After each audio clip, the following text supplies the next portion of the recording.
नमस्कार। प्रजापिता ब्रह्मा कुमारी ईश्वरी विश्वविद्यालय में आज ज्ञान मंथन स्टूडियो आया हुआ है। ब्रह्मा कुमारी का पहला म्यूजियम जो माउंट आबू में स्थित है। आजकल इसका नाम आबू राज हो गया है। आबू राज में जो म्यूजियम है, पहला ये साकार बाबा के रहते हुए यह म्यूजियम रजिस्टर्ड हुआ। यहाँ की संचालिका शुरू से ही हमारी प्रतिभा दीदी थी। तत्पश्चात वर्षा दीदी जो संघ से बचपन से ही उनके अंग संग रही, 57 साल से ब्रह्मा कुमारी से जुड़ी और 51 साल से संपूर्ण रूप से समर्पित होकर अपना जीवन व्यतीत कर रही है। ऐसे दिव्य आत्मा का आज स्वागत करते हैं और प्राप्ति और परिवर्तन की इस गाथा में आज जानेंगे कि कैसे इस अलौकिक यात्रा में क्या प्राप्तियाँ किया और क्या परिवर्तन आया। हम इनसे एक ही चीज़ विशेषकर जानकारी लेंगे कि ईश्वरीय प्यार क्या होता है और दुआएं क्या होती है और पुण्य क्या होता है। तो आप सभी दिल थाम कर आज का एपिसोड देखें और अपने जीवन में सदा ही सद्गुणों का, शिष्टाचार का बीज बोते रहें। तो आइए मिलवाते हैं वर्षा दीदी से। दीदी ओम शांति। ओम शांति। दीदी, जीवन के 57 साल और 51 साल समर्पित जीवन जीना मासी करनी है और सबसे बड़ी चीज़ है निर्विघ्न जीवन जीना। हम आपसे जानकारी प्राप्त करेंगे कि आपका पढ़ाई लिखाई कहाँ हुआ था। हमारी पढ़ाई लिखाई बम्बई में हुआ और वहीं से ईश्वरीय ज्ञान प्राप्त हुआ। कितने साल के थे जो आप ब्रह्मा कुमारी से जुड़े? मैं स्कूल समझो कंप्लीट होने वाला था, 8वीं 9वीं कक्षा में पढ़ते थे। तब हमारा जो लौकिक घर है इसके बाजू में सेवा केंद्र खुला 1969 में। तो पहले कहीं भी ये मोबाइल तो थे नहीं, लैंडलाइन भी बहुत मुश्किल होती थी बॉम्बे में। जी। तो जब सेवा केंद्र बाजू में खुला तो उसके बाद में हमारा घर और सेवा केंद्र की खिड़की आमने सामने थी। अच्छा, इतना नज़दीक? इतना नज़दीक था। तो जो भी सेंटर के फ़ोन आते थे वो हमारे घर पर आते थे। सेंटर पे टेलीफोन नहीं था? नहीं था। तो पहले ऐसा था कि ऑपरेटर बोलता था कि फलाने व्यक्ति का फ़ोन आ रहा है, आप बुला के रखो। तो हम खिड़की से बहनों को बुला के रखते थे। वो हमारे घर आती थी और फिर फ़ोन आता था, वो अटेंड करती थी। तो बहनें जब बार बार हमारे घर आती थी तो उन्होंने हमारे परिवार को सेवा केंद्र पर बुलाना शुरू किया कि आप सेंटर पर भी कभी आइए। तो हमारी माता जी गई तो उनका देखा व्यवहार बहुत प्यार दिया। कभी कभी वो बहनें अकेली होती थी तो हमारी माता जी को बोलती थी कि आप किसी को हमारे साथ सोने भेजो। तो हमें ये भी मौका मिलता था वो बहनों के साथ रहने का। बचपन से ही? बचपन से स्कूल में पढ़ाई करते थे। जब बहनों के संपर्क में आए तो बहनें बहुत प्यार देती थी। कभी वहीं पर हमें खाना खिला देती थी। कभी हमारी माताजी बोलती थी कि हमारी जैसी बेटियां हैं ऐसी आप भी बेटी हो, तो हमारे घर से ही सेंटर पर खाना भेज देती थी। अच्छा। जब दादी जी को ये पता पड़ा तो दादी जी ने हमारी माताजी को यज्ञ माता का टाइटल दिया। अच्छा, दादी आई थी आपके घर में? जी, दादी जी आए। रतन मोहिनी दादी पहली बार वो विदेश जा रही थी तो उनके फ़ोन भी हमारे घर पर ही आते थे। तो वो हमारे घर पर आकर बैठती थी। अच्छा, तो मैंने ज्ञान में आप लोग नहीं चलते थे, बट ये संपर्क संबंध थे। संपर्क में समझो बाबा ने एक टेलीफोन को माध्यम बनाया सेवा का कि इस रीति से हम सेवा केंद्र से जुड़े। जब बार बार बहनें आती रही, कोई दिन ऐसा नहीं होता था जो बड़े सेंटर से फ़ोन ना आता हो, क्योंकि ये नया सेंटर था। तो बहनें जब रोज़ घर में आएंगी तो नेचुरल है वो ज्ञान की बातें करेंगी, प्यार ही देंगी। तो धीरे धीरे पूरा परिवार जुड़ता गया। एक बार सेंटर की बड़ी दीदी जो सब जोन इंचार्ज थी, नलिनी दीदी, उसने हमारी माताजी को बोला चलो मैं आपको घुमा के आती हूँ। अच्छा। तो दिल्ली, पंजाब, हिमाचल वो टूर पर जा रही थी।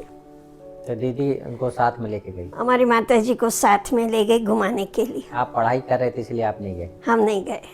जब वहाँ माता जी घूम कर आई, उसने अनुभव सुनाया, हर एक सेवा केंद्र की बात सुनाई, तो सब बहुत खुश हुए और माता जी का निश्चय बढ़ता गया।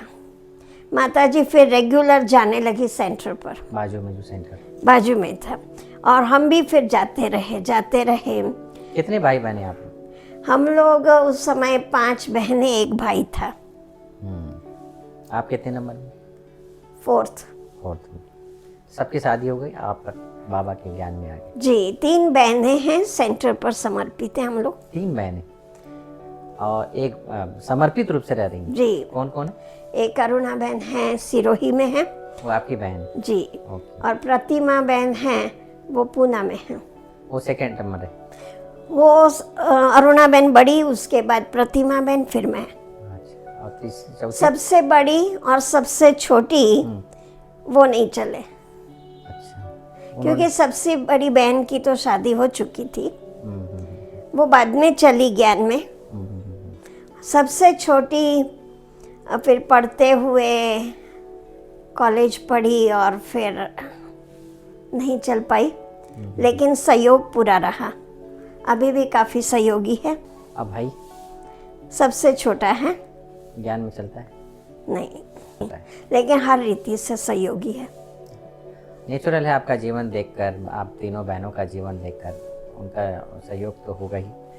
दीदी, जिस प्रकार से आप एक प्रकार का एक ईश्वरीय सेवा टेलीफोन का माध्यम बना और फिर आप खुद को एक लक्ष्य रखा कि जैसे आपने कहा कि आपकी मम्मी गई और देखा, निश्चय बुद्धि हुआ, फिर आप भी जाने लगे, तो पहला आपको ज्ञान में क्या अच्छा लगा कि हमको ब्रह्मा कुमारी बनना, इनके जैसा बनना? क्या चीज़ अच्छा लगा जो देखा आपने दादियों में या बहनों में? हाँ, तो जब बहनें हैं वो ज्ञान सुनाती थी, लोगों को ज्ञान अच्छा लगता था, उनका जीवन अच्छा बनता था, तो वो एक दुआएं देते थे कि बहनों ने देखो हमारा जीवन कितना अच्छा बनाया। और बहनें भी निश्चिंत होती थी, खुश होती थी, सदा सेवा में रहती थी।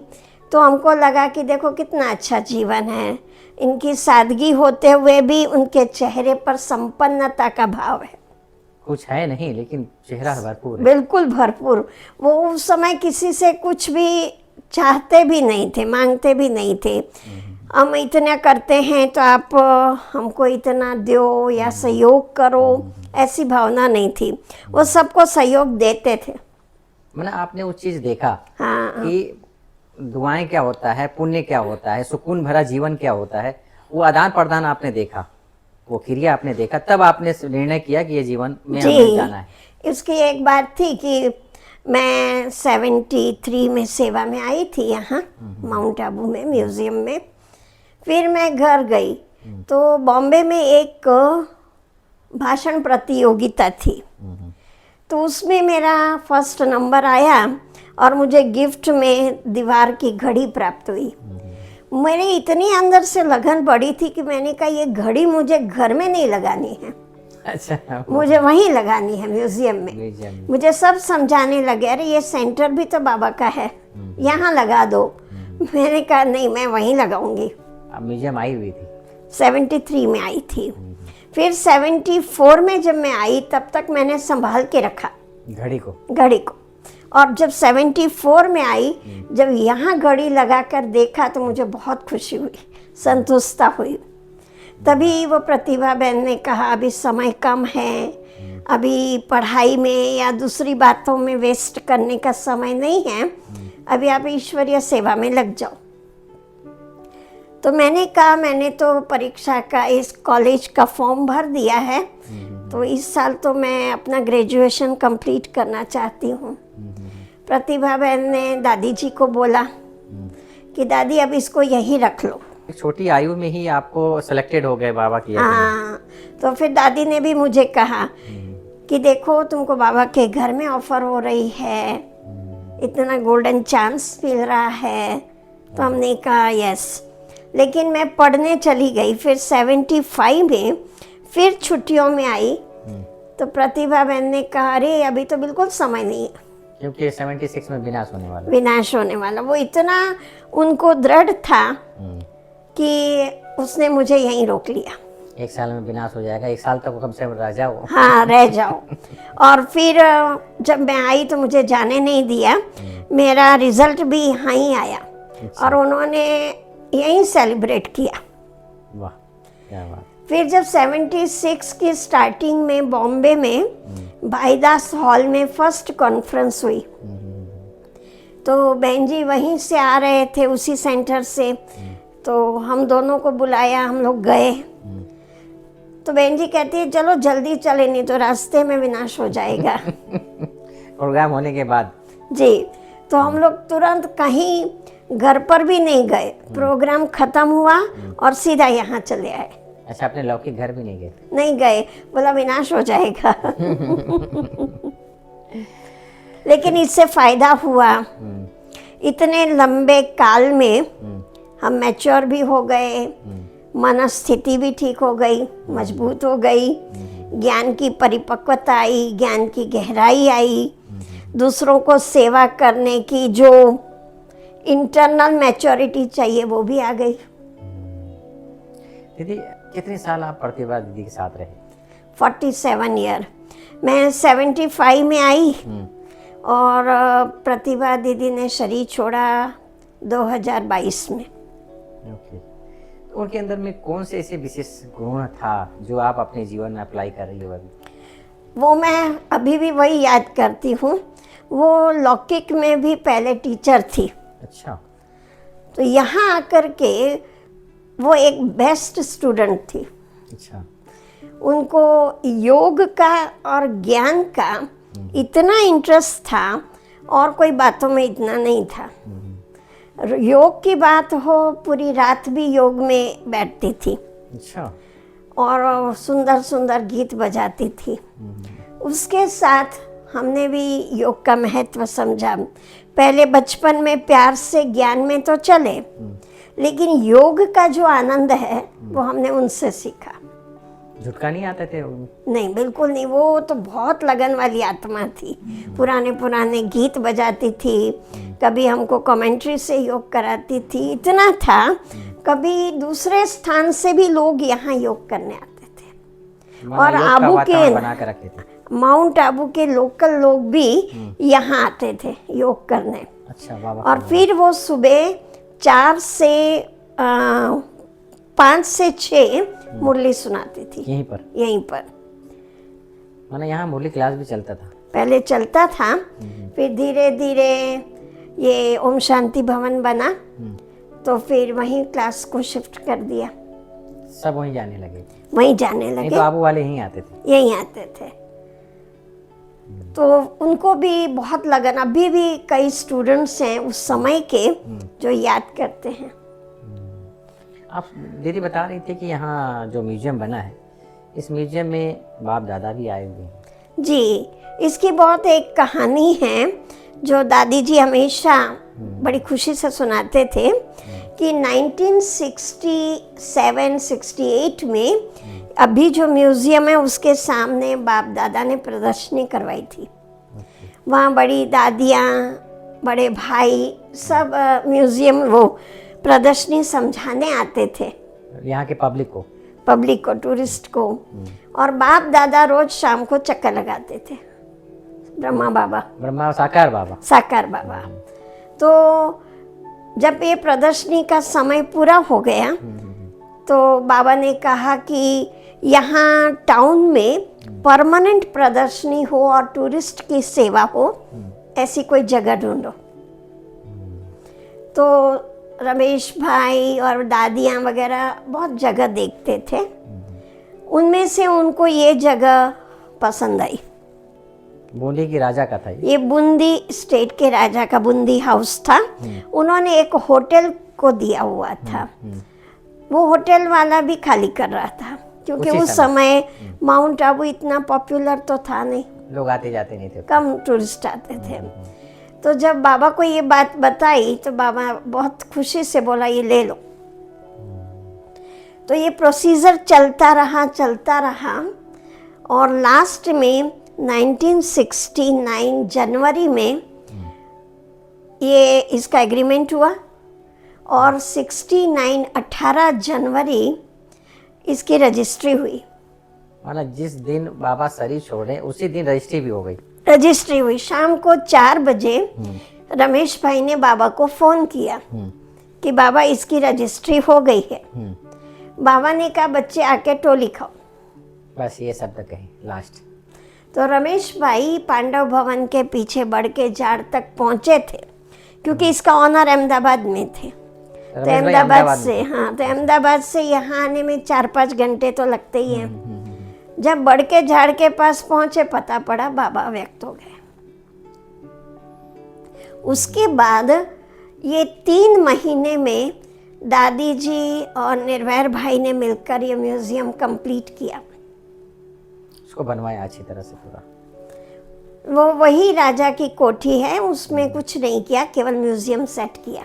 मैं देख रहा हूँ कि यहाँ बड़े बड़े पिलर हैं, है ना? पिलर भी हैं और दीवार भी बड़े मोटे मोटे। हाँ, ये वो बूंदी स्टेट के राजा के समय ही है। इसको तोड़ा नहीं गया, इसी को हाँ रेजोनेट करके अच्छी तरह से बना दिया। जी, इसका ये कमरा भी वही है और केवल हॉल को अभी रिनोवेट किया है, बाहर वाला हॉल। हाँ, वो एक ओपन उनकी सिटिंग लॉन्च थी, तो 3 शेड थे और बहुत बड़े बड़े लाल पिल्लर थे जो राजाओं के पैलेस में होते हैं। उसको तोड़ करके ये हॉल बनाया गया।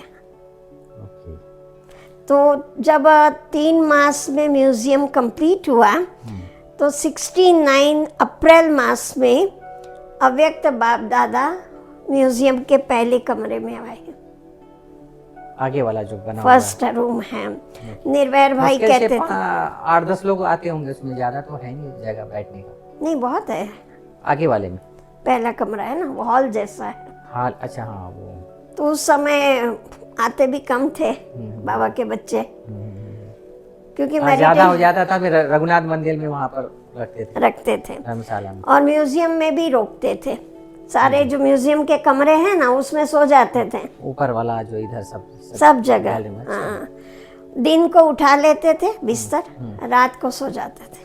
अच्छा, पहले वो सुखधाम भी नहीं था, ज्ञान विज्ञान भवन भी नहीं था, योग भवन भी नहीं था, बना यही पहला लिया गया। ये मेडिटेशन हॉल भी बाद में बना। ये पांडव भवन एक छोटा था। उसके बाद जब वर्ल्ड रिन्यूअल ट्रस्ट बना तो ये ट्रस्ट की पहली property, world renewal spiritual trust की।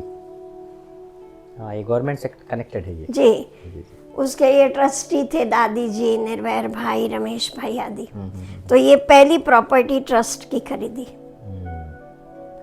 आस्ते आस्ते बाबा की सेवाओं को आगे बढ़ने में भी इसका बहुत बड़ा योगदान है इसमें। जी, गुजरात के बहुत से सेवा केंद्र यहाँ से खुले और काफी लोग यहाँ से निकले भी, जो समर्पित हुए और सेंटर भी खोले। एक बार दादी जी ने बुलाया था, जो म्यूजियम से निकले हुए सभा, एक ग्रुप वही था। अच्छा।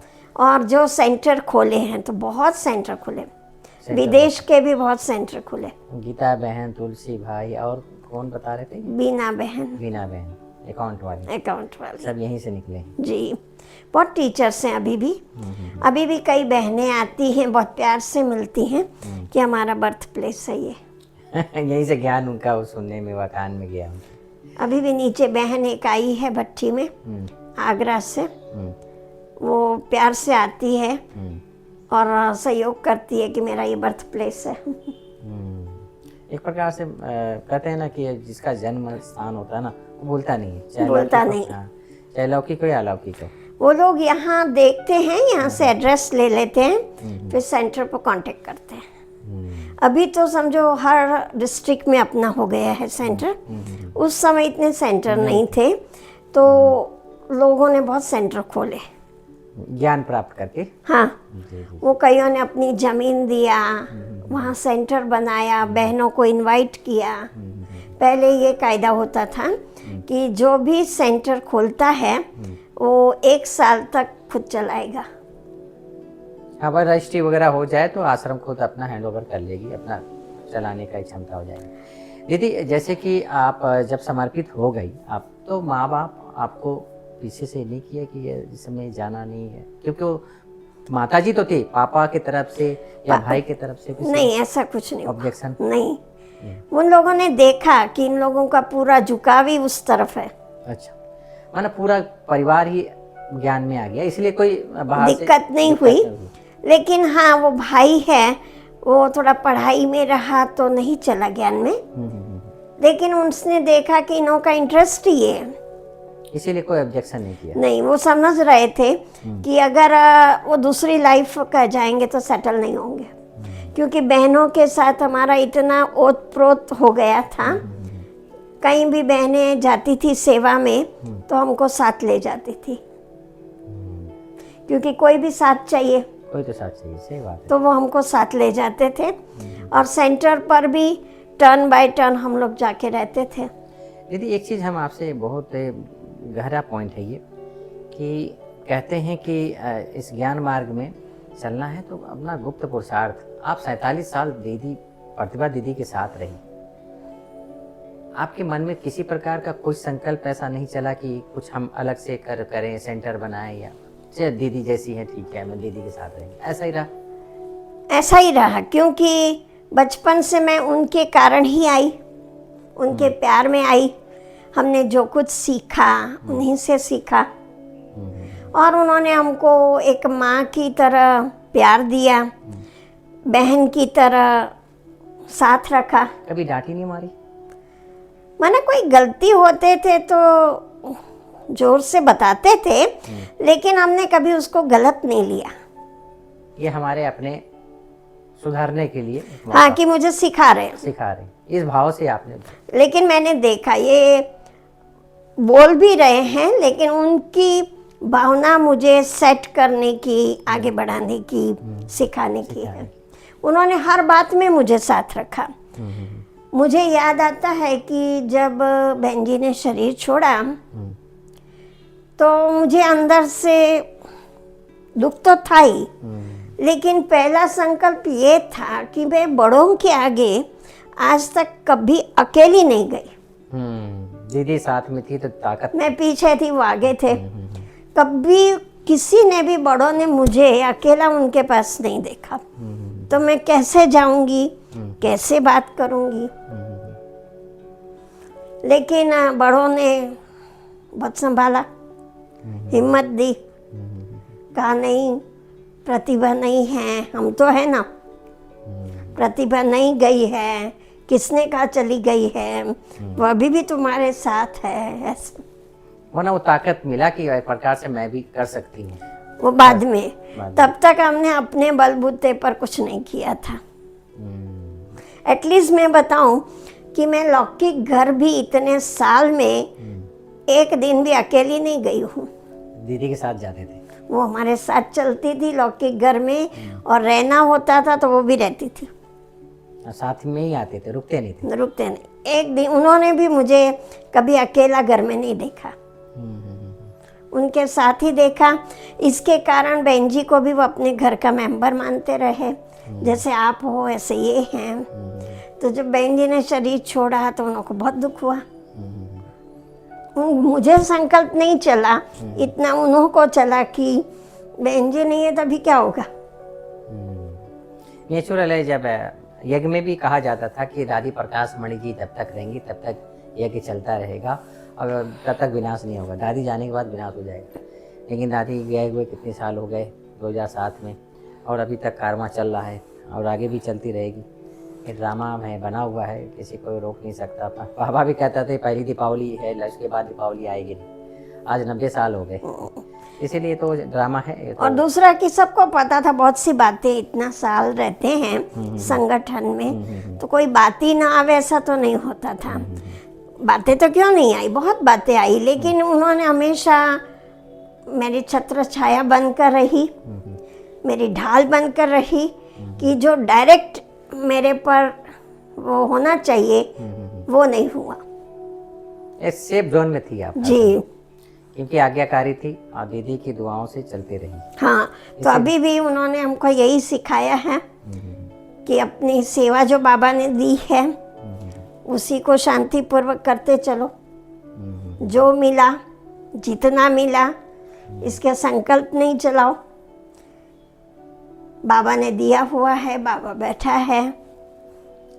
उनकी क्या विशेषता थी, एक दो सुनाए। उनकी एक तो विशेषता थी, उनको बाबा के अंदर और समय पर इतना अटूट निश्चय था कि कोई भी प्रॉब्लम आए वो कभी उसको हमने मुरझाया हुआ नहीं देखा। वो पुरुषार्थ में मस्त रहती थी। हम लोग कहते थे इतनी बड़ी परीक्षा है, लेकिन वो कभी विचलित नहीं होती थी। और दूसरा, हम लोग कभी उसको यहाँ वहाँ की बातों में परचिंतन करते हुए कभी नहीं देखा। ओनली ज्ञान और योग के सिवाय, सेवाओं के सिवाय तीसरा कोई सब्जेक्ट उनकी लाइफ में था ही नहीं। ना उनका लौकिक के प्रति आकर्षण भी था, ना लौकिक के प्रति कोई ऐसा झुकाव दिखाया। तो हमने भी उनसे यही सीखा। कहाँ की थी वो भी बॉम्बे की थी। बॉम्बे की थी। एक बार ऐसी भी परिस्थिति आई कि उन्होंने कहा कि चलो, वो दिव्या बहन कह रही थी आप यहाँ आ जाओ, आपको मैं सेंटर देती हूँ। तो दादी जी को बताया, दादी जी ने बाप दादा को बताया। बाप दादा ने कहा अरे तुम तो निमंत्रण पर आई हो। माने बाप दादा ने प्रभा दीदी को कहा कि ये हमने आपको बुलाया है, आपको बैठाया। तब से वो निश्चिंत हो गए, तब तक कहीं बैठे। वो 72 में जब बॉम्बे में पहला मेला हुआ था, तो सेवा में दादी ने देखा। तब तक बहनें रहती थी, लेकिन कोई 6 मास रही, कोई 4 मास रही, कोई 1 साल रही। तो दादी जी को ये थोड़ा था कि कोई एक परमानेंट हैंड सेट हो जाए। जब दादी ने इनको देखा तो निर्मला दीदी को बोला ये फूल मुझे दे दो। अच्छा। तब वो भी ज्ञान में नए थे, मुश्किल से 4-6 मास भी नहीं हुए थे। तो सभी ने कहा अरे दादी आप इस नए फूल को कहाँ ले जा रहे हो? वो अभी उसको तो कुछ भी पता नहीं है। दादी ने कहा नहीं, मैं ले जाऊंगी, और उनको यहाँ बिठा दिया म्यूजियम में। शुरू से ही यहीं पर है 72 से। 72 से। तो पूरा 50 साल उन्होंने सेवा किया। 72 में आए, 22 में शरीर छोड़ा। हाफ सेंचुरी मार के गई पूरा। वो मार्च महीने में शिवरात्रि थी, तो मुन्नी बहन ने उनको बैज पहनाया कि तुमको यहाँ 50 साल हुआ। वो उनका लास्ट बैच था। और उनको ये जुलाई में 27 जुलाई थोड़ा पैरालाइज अटैक आया, ब्रेन स्ट्रोक का, और दिसंबर 22 को शरीर छोड़ा। ये ज़्यादा हिसाब किताब नहीं रहा। वो जिस समय ब्रेन स्ट्रोक आया उसी सेकंड से वो अनकॉन्शियस हो गए, फिर कभी कॉन्शियस में आए नहीं। लेकिन हम लोगों के लिए ये बहुत भारी बात थी, क्योंकि मैं खुद ही उनके पास बच्चों की तरह रही, तो फिर और बहनें तो और भी छोटी थी। सही बात है। इनोसेंट स्थिति में रहे, बाहर का कारोबार कैसे चलता है हमको कुछ पता नहीं, कुछ भी पता नहीं। ये बड़े बैठे हैं, बड़े कर रहे हैं, हम लोग तो ऐसे ही उनके साथ। वो हमको जितने स्ट्रिक्ट भी थे, इतना रमणीक भी थे, हंसाते भी थे, घूमने भी ले जाते थे। दादियाँ थी तो बहुत रमणीकता थी। लेके जाती, पीस पार्क ले जाती थी घुमाने फिरने। दादियाँ खुद ही शुरू में मैंने देखा, दीदी और दादी थे, तो जब दीदी टूर पर जाते थे तो दादी यहाँ भोजन कर एक दिन आते थे, सप्ताह में एक दिन। हाँ, और जब दादी जाते थे तो दीदी आते थे। दीदी दादियों की नज़र इस जगह में थी, क्योंकि एक ही स्थान सेवा का था। दूसरा था ही नहीं। आजकल भी जितने भाई लोग हैं सब कहेंगे, यहाँ बहनें कहेंगे हमने यहाँ सेवा की हुई है, क्योंकि एक ही स्थान था। दादी जी भी बारे में हमने सुना कि बड़ी बड़ी बहनें जो है यहाँ सेवा करके गई जी, क्योंकि एक ही स्थान था। जब सेंटर से कोई छोड़कर आता था, मधुबन में रहता था, तो उसको यहीं सेवा में लगाया जाता था। दादी जी खुद भी बहुत रमणीक रहे। बरसात होती थी, रेनकोट पहन करके यहाँ आ जाते थे पैदल। कभी कभी क्लास से साथ में निकलते थे, दादी कहती थी चलो आज दादी भी तुम्हारे साथ चलती है। अच्छा। तो पैदल आते थे, यहाँ चाय आदि पी करके रिटर्न होते थे। और दादी ने ये सिस्टम रखी थी, कहीं भी टूर पर जाते थे तो पहले यहाँ से होके जाना है, और जब रिटर्न आना है तो पहले यहाँ आना है, यहाँ फ्रेश होना है, फिर पांडव भवन जाना है। क्योंकि वो सिस्टम थी कि जाके पहले समाचार सुनाना होता था। माना ये संगम भवन था और मधुबन जो था वो जी। शांति वन था। ऐसा। मन और दादी सभी ने यही सिस्टम रखी थी। और दादी जी तो बहुत, जब पहली बार विदेश गए तो बहुत सबको उमंग था, तो सारे आबू में गेट बनाए और बहन जी ने भी बहुत उनका वेलकम किया। मुझे याद है उस समय वो घोड़े को सजाया, फिर घोड़े को सजाया, फिर आइडिया नहीं आता था कि अब ये घोड़े को करना क्या है, दादी जी को तो बिठा नहीं सकते। फिर किसी ने कहा ऐसा करो, घोड़े आगे आगे, दादी जी की गाड़ी पीछे पीछे। एक शान थी। जी। उनको दादी जी के प्रति बेहद प्यार था, रिस्पेक्ट था। जब तक दादी जी पांडव भवन में रही, एक दिन भी ऐसा नहीं रहा कि बहन जी सुबह 6 बजे उनके कमरे में ना पहुंची हो मिलने के लिए। दादी जी रोज सेवा के समाचार पूछते थे। कभी क्लास में ऐसी बात सुनाते थे तो सब समझ जाते थे कि बहन जी जाके सुना के आइए, और हर एक समझता था कि इनका बहन जी का दादी जी के साथ गहरा रोज का कनेक्शन है। अपनापन क्या होता है वो दीदी बताई कि ये हमारा परिवार है, ये हमारी दादी मेरी माँ है। अगर हम इनसे नहीं मिलने जाएं तो किससे मिलने जाएं? बड़ों को के साथ क्लियर कनेक्शन रखना, ये उनसे सीखा। और आज भी आप जाती रहती हैं मधुबन? जी, सबसे वो उनसे ही सीखा। आपकी दिनचर्या क्या है दीदी? हम सुबह अमृत वेले यहाँ ही योग करते हैं म्यूजियम में, और क्लास पांडव भवन में करते हैं। फिर आते हैं रिटर्न तो नाश्ता वगैरह करके अपनी सेवाएं करते हैं। टूरिस्ट आते हैं, उनकी सेवा, यहाँ कोर्स चलते हैं, शिविर चलती है, कोई प्रश्न उत्तर करते हैं तो उनके साथ बैठ के उनके डाउट्स क्लियर करना। सारा दिन बिजी? सारा दिन। ये म्यूज़ियम का टाइम पहले तो शुरू में तो दिन में बंद करते थे, फिर दादी ने 8 से 8 का टाइम करवा दिया। मैंने दोपहर में भी लोग आते हैं तो उनको भी आप समझाओ। जी, तो गर्मियों के अंदर 9 बज जाते हैं, क्योंकि ये सनसेट रोड माना जाता है, तो सनसेट लेट होता है तो ये लेट तक खुलता है। तो यहाँ से जाते हैं तो देखते हुए जाते हैं। जी, तो ये दादी जी ने ऐसे भी पालना दिया कि पहले यज्ञ में गाड़ी नहीं थी। जब दादी जी के पास गाड़ी आई तो दादी रोज लेने भेजती थी कि जाओ इनको म्यूजियम से लेके आओ और छोड़ के आओ। दादी हर प्रकार से बहुत ध्यान रखती थी, यहाँ क्या आवश्यकता है, क्या और हैंड्स चाहिए, किस प्रकार के चाहिए, पूरा एक समझो ध्यान रखते थे। टेक केयर के तरह से वो बाहर से एक छोटा सा कमरा है, लेकिन पहले तो ये मेन था, अभी छोटा कमरा, मधुबन बड़ा हो गया तो ये छोटा हो गया। बिल्कुल। तो टेक केयर के हिसाब से किसी न किसी को उसको भी ध्यान रखना है। बच्चा है तो क्या हुआ है, अपने ही तो है।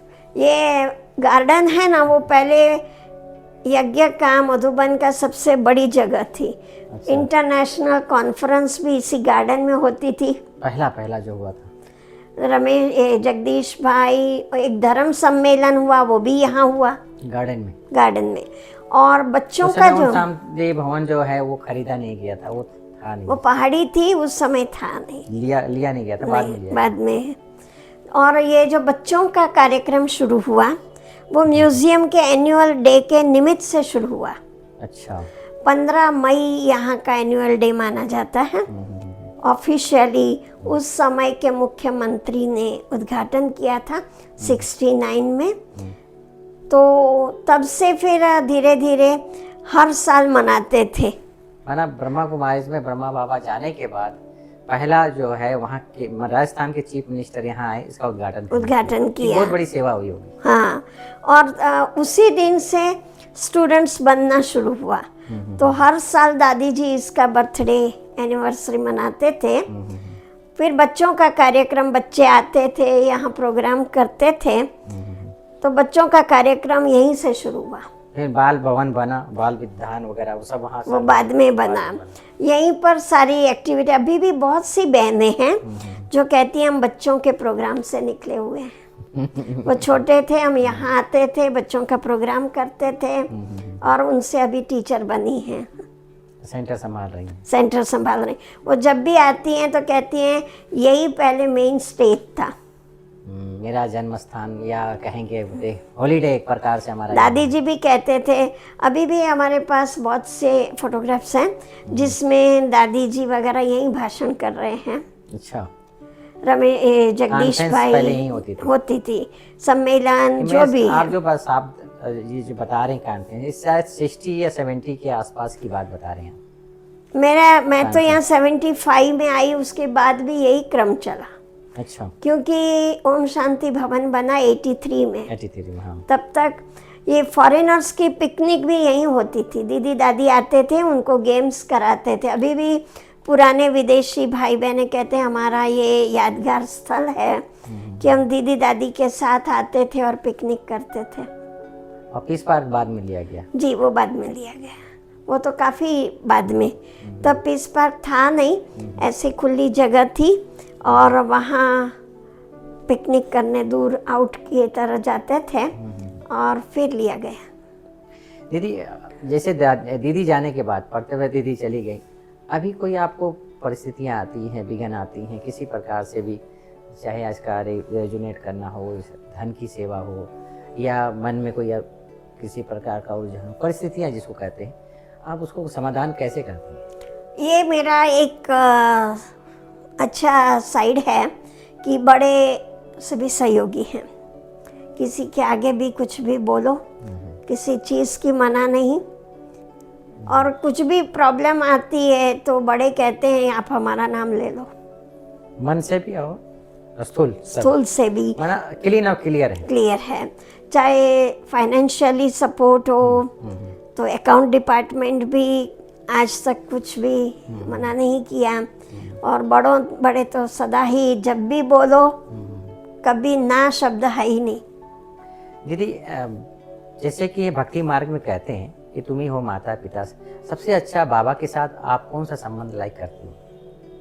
मैंने तो बाबा को हमेशा एक अच्छा दोस्त और अच्छा टीचर बनाया है। दोस्त इसलिए कि दोस्त के साथ हम हर बात शेयर करते हैं, तो जब स्थूल में किसी से बात शेयर करते हैं तो थोड़ा डर लगता है कि इसने दूसरे को बात बता दी, फैल जाती हो। लेकिन बाबा के पास तो बात बताने से वो फैलती नहीं है और मन खुश रहता है, हल्का रहता है। अगर दूसरे व्यक्ति को बताया तो व्यक्ति उस बात को कैसे उठाता है, नाजायज फायदा भी उठा सकता है। हाँ, और उसने उस बात को किस दृष्टिकोण से देखा वो बात होती है। लेकिन जब बाबा को दोस्त बनाया और बाबा को बता दिया तो हमने देखा है आज तक कि बाबा ने हमेशा हल्का रखा है और सहयोग किया है। आपने दादियों की भी पालना ली, दादियों के जीवन से आप क्या अपने जीवन में अप्लाई करती हो? ये दादी अपनत्व, अपनापन। मुझे याद आता है कि दिवाली का दिन होता था तो सब दादी के कमरे में लाइन में जाते थे happy Diwali, happy new year करने के लिए। तो धीरे धीरे बाबा के बच्चे बढ़ते गए तो लाइन बढ़ती गई कमरे के बाहर, तो हमने नहीं गए। एक बार दादी आंगन में आके बैठी, दूसरे दिन हम पास हो रहे थे, बुला के पूछती है इधर आओ, कल तुम दादी के पास हैप्पी दिवाली करने नहीं आई? अच्छा, इतना ध्यान दादी रखती थी। तो वो मुझे इतना अंदर लगा कि इतना अपनत्व, अभी उनके आगे तो हम कुछ भी नहीं है, छोटे बच्चे हैं। उनको तो हैप्पी दिवाली करने बड़े बड़े लोग भी गए और स्टूडेंट्स भी गए, बॉम्बे आदि से भी लोग आते थे एक दिन के लिए। अब इतने के बीच में दादी ने मुझे याद रखा कि मैं नहीं गई, क्योंकि दिल में है तो दिमाग में भी हो आप, इसीलिए वो आपको।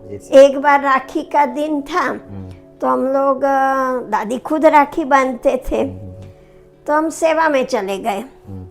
सेवा में चले गए तो वो राखी में बांधने नहीं गए दादी के पास। दादी ने 2 दिन बाद हमको देखा, कहते इधर आओ, तुमने राखी नहीं बांधी इस बार। हमने कहा हम सेवा में चले गए थे, फिर आकर के देखा तो आप उठ गए थे, टाइम पूरा हो गया था।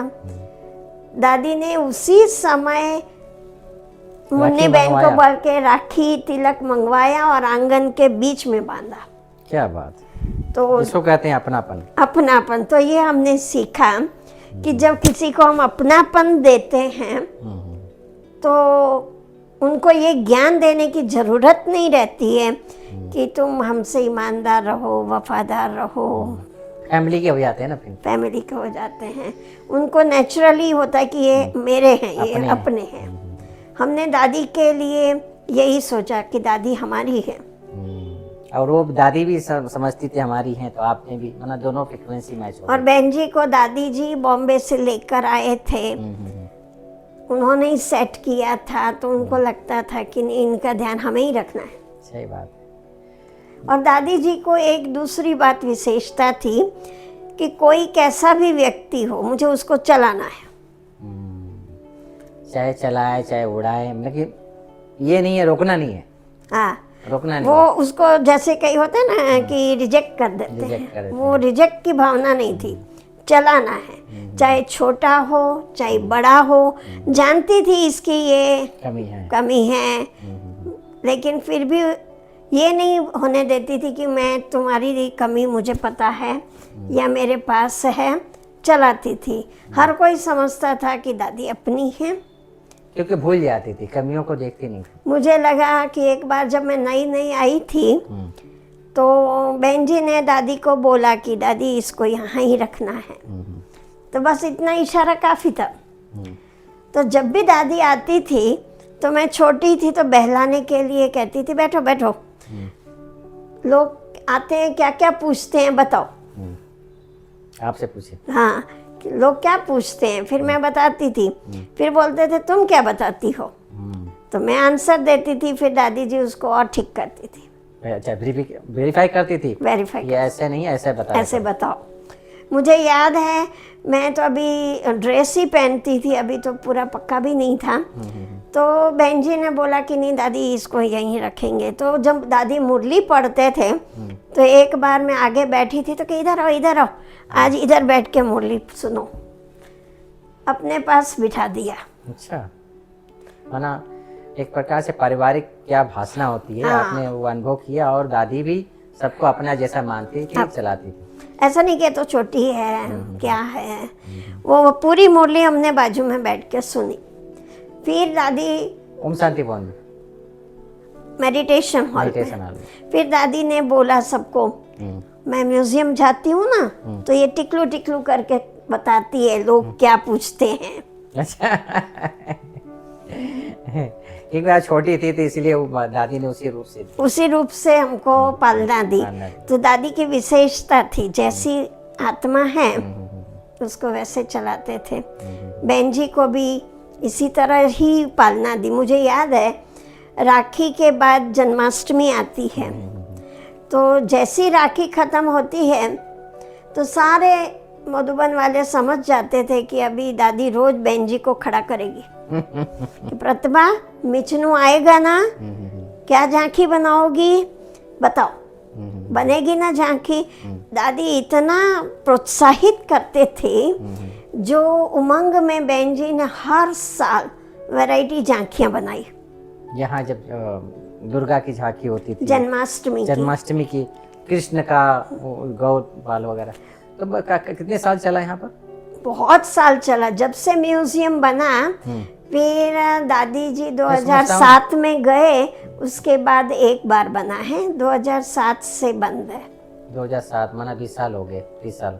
बीच में एक आध बार बनाया था छोटे रूप में, लेकिन जो बहुत भपके से बड़े कंटिन्यू दादी करवाती थी यहाँ। और दादी इतना इंटरेस्ट लेती थी बहन जी को मोटिवेट करने के लिए या उनको खुश करने के लिए।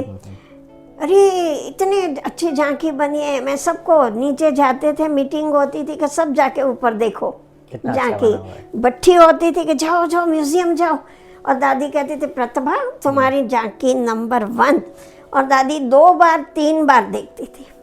यही झांकी देखकर सेंटर वाले ने भी अपने अपने झांकी ऐसे बनाना चालू किया। हाँ, बहुत वैरायटी। तो दादी जी के इंटरेस्ट के कारण बहन जी को उमंग आता था कि मैं और वैरायटी बनाऊं। दीदी, ये ज्ञान मार्ग में एक शब्द आता है अशरीरी अवस्था, ये इसकी परिभाषा क्या है? आप इसको किस रूप में कैसे लेती हैं? अशरीरी माना हम लोग शरीर से तो सेवा करते ही हैं, लेकिन एक होती है मन से, दिल से कोई सेवा करना। स्थूल में तो हर कोई सेवा कर लेता है, लेकिन जब उस सेवा में आपका मन और दिल दोनों लग जाता है, वो सफलता दिलाता है, जो आपके मन को खुशी देता है, आपके मन को हल्का कर देता है। वो भी एक प्रकार से अशरीरी अवस्था ही है, क्योंकि आपने उसको स्थूल रूप में नहीं किया। सूक्ष्म और स्थूल दोनों का समन्वय, एक जब हो जाता है हाँ, और वो कार्य होता है, उसको हम अशरीरी अवस्था कहेंगे। वो भी एक अशरीरी अवस्था ही है, वो भी सफलता ही दिलाता है। बाकी हम जो मनसा सेवा करते हैं या शरीर से भिन्न होकर के सेवा करते हैं मन की, वो तो है ही है। लेकिन हमने देखा है कि जब आप पूरे कंसंट्रेशन से, उसको एकाग्रता कहेंगे। अशरीरी अवस्था तो क्योंकि आपने उसको स्थूल रूप में नहीं किया है। स्थूल होना जरूरी है इसमें। स्थूल तो हर कोई करता है, लेबर से भी करवाते हैं ना, लेकिन उसमें रूहानियत, दिव्यता, अलौकिकता वो अशरीरी अवस्था से होती है। अशरीरी अवस्था से होती है। वो जिसको कहते हैं वृत्ति द्वारा सेवा, जी, वो हमारा वो ज्यादा काम करता है। रूहानी बल। जैसे कोई आया मेरे सामने कोई समझने के लिए, तो मैंने इधर उधर से बहुत अच्छी अच्छी पॉइंट्स दिया, लेकिन मेरे अंदर ये रहता है कि ये समझने वाला नहीं है, ये अपने धर्म का नहीं है। तो जब ये एक संकल्प आ गया, तो मैंने नोट किया है कि वो सेटिस्फाई होके नहीं जाएगा। लेकिन जब बाबा ने कहा है कि तुम दूसरे धर्म में जो बिछड़ गए हैं, कन्वर्ट हो गए, उसको भी तुम्हें लाना है। तो हो सकता है कि ये भी हमारे धर्म की आत्मा हो, तभी तो आया है यहाँ पर। कन्वर्ट हो गया तो तभी तो यहाँ आया। जैसे निजार जुम्मा है, अब वो मुस्लिम है, लेकिन वो ब्रह्मा कुमारी से जब से जुड़े तब से अभी तक जुड़ रहे हैं। एक भाई है, वो मुस्लिम है, तो बहन जी थे, तो बहुत साल हो गए, मुझे लगता है 40-45 साल पहले वो कुमार था और म्यूजियम देखने आया। तो बहन जी ने इतना उसको प्यार दिया और ज्ञान भी दिया, तो उसकी एंगेजमेंट हो गई थी। वो मुस्लिम था, वो इतना प्रभावित या ज्ञान में चल पड़ा कि उसने अपनी एंगेजमेंट छोड़ दिया। उसने वो उसकी जो होने वाली युगल थी उसको ये बताया, तो वो तो नहीं मानी। तो उसने कहा ठीक है, तो फिर मुझे तो अभी यही रास्ता पसंद है। अच्छा। अभी उसकी एज हो गई 80 साल के करीब हो गई है। अच्छा। लेकिन वो कुमार है, मुस्लिम होकर अभी भी मुस्लिम होकर सेवा करता है और स्टेज शो करता है। अच्छा, ये माउंट आबू में? अभी अहमदाबाद में है, लेकिन वो जो उसकी एंगेजमेंट हुई थी वो माउंट आबू में हुई थी। अच्छा अच्छा। तो वो आता था उनसे मिलने के लिए। तो आते आते म्यूजियम देखा, बहन जी के संपर्क में आया। तो बहन जी की विशेषता थी कि जो भी कोर्स करे वो बाबा का बन जाए, इसके लिए वो जी जान लगा देती थी। उसको 7 दिन के बाद 5 दिन के बाद अमृत वेले का कहती थी और यहाँ योग के लिए बुलाती थी, तो उनको घड़ी भी देती थी उठने के लिए। अच्छा, बैठे ही रह जाता था वो अलार्म देती थी कि तुम उठ के इधर आना सुबह। जो बाबा कहते हैं कि आगे चलकर तुम्हें पाँव भी देना पड़ेगा, वो हमने देखा। बहन जी उनको पूरा सहयोग दे देती थी। माना पूरा जी जान से लगा के कि बाबा का बच्चा बन जाए। तो अभी तक सारे बच्चे बनकर लगे हुए हैं। वो मुस्लिम हैं तो भी सेवा करता है स्टेज शो में कॉमेडी के द्वारा, लेकिन यही ज्ञान देता है। बहुत खूब दीदी, आपकी जो जीवन यात्रा 57 साल की एक कम नहीं है। वास्तव में बहुत बड़ी। लास्ट क्वेश्चन आपसे यही है कि इस समय 2017 से अब एक बाप दादा नहीं आ रहे हैं, आप इस समय क्या महसूस करती हैं कि वो अब एक बाप दादा जो आपने पालना लिया इतने सालों तक, भगवान का आना बंद हो गया है? खैर वो तो बात मिस तो करते ही हैं, क्योंकि जब हम लोग आए तो अब एक बाप दादा एक एक से मिलते थे, 15-15 मिनट, 10-10 मिनट। फिर धीरे धीरे बड़ा होता गया, ग्रुप में मिलने लगे, सेंटर वाइज मिलने लगे, जोन वाइज मिलने लगे, और मधुबन वालों को भी एक एक से मिलते थे, फिर साथ में मिलने लगे। हम लोग यहाँ से समझा के सेवा करके जाते थे, तो हम सुबह जाते थे क्लास में, तब तक बाप दादा रहते थे। एक बार तो 12 बजे तक रहे, दूसरे दिन 16 घंटा तक थे।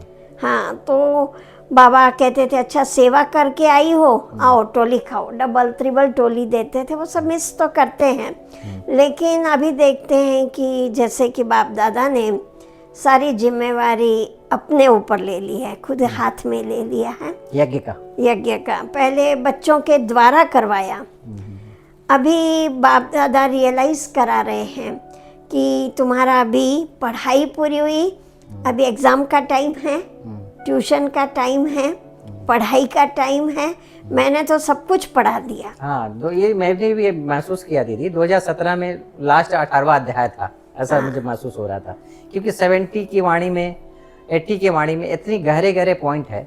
अगर उसको लिया जाए तो गीता जो भागवत में लिखा हुआ है उसका तो माई बाप उसमें है, अव्यक्त वाणियों में। हाँ। और जो भी बाबा के महावाक्य 2017 तक हुए हैं, मैं समझता हूँ कि बहुत ही सूक्ष्मता में लेके जाने वाला ये सारी वाणियाँ हैं। उसका प्रैक्टिकल है, शुरू की जो मुरली है वो इतनी डीप है कि 2-3 बार पढ़ेंगे तो वो समझ में आता है। और लास्ट की वाणी में बाबा ने इतनी संख्या देखते हुए बहलाया बहुत है। बाबा को दिल में बच्चे हैं, बच्चे को दिल में बाबा, काफी ये शब्द उच्चारण करते जी। और बाबा के पहली बार कौन आए हैं वगैरह वगैरह करके बहुत बहलाया भी है कि लेट हो, टू लेट नहीं हो बहुत। तो अभी हम फील करते हैं कि ये जो रिवाइज मुरली चलती है तो हम सुनते हैं, लगता नहीं है कि बाबा नहीं आए। पहली बार हम नहीं सुन रहे हैं, ऐसा लगता है कि पहली बार ही सुन रहे हैं, इससे पहले नहीं सुना था। अभी भी बाबा सामने हैं और हमें पढ़ा रहे हैं। वो हमने सारी मुरलियाँ सुनी हुई है, वो सामने आता है कि हमने सामने बैठ के ये सारी मुरली सुनी है, लेकिन फिर भी वो जैसे कि हमको फ्रेश करता है, वो पॉइंट्स जो मुरली के अंदर पिंच करता है। तो ये हम लोग फील करते हैं कि देखो बाबा ने इतने साल पहले ये बोला है और हमने नहीं किया है। दीदी, आपकी वाणी को सुनकर बड़ा ही आनंद आ रहा है। इसको कहते हैं कि सागर को स्याही बनाओ और पेड़ को बनाओ कलम, धरती को बनाओ कागज, तो भी पूरा नहीं होगा, क्योंकि बड़ों की पालना इतनी है। बस वो अगर हम स्मृति में रखें तो भी हमारा बाकी की लाइफ आराम से खुशी से निकल जाएगी। निकल ही रहा है। तो आपने एक बहुत अच्छी शब्द कहे कि इस समय बाबा अपने हाथ में यज्ञ ले लिया है, तो इस यज्ञ में जो जैसा कर रहा है उसको ऐसा मिलने वाला ही है। जी। इसलिए हमें अपना ट्यूशन अच्छी तरह से पढ़ना है और जो पेपर चल रहा है उसमें पास होना है, हर पल हर क्षण। दीदी, आपने अपना बहुमूल्य समय दिया और अपना जो अनुभव है जीवन के आपने उच्चारण किए।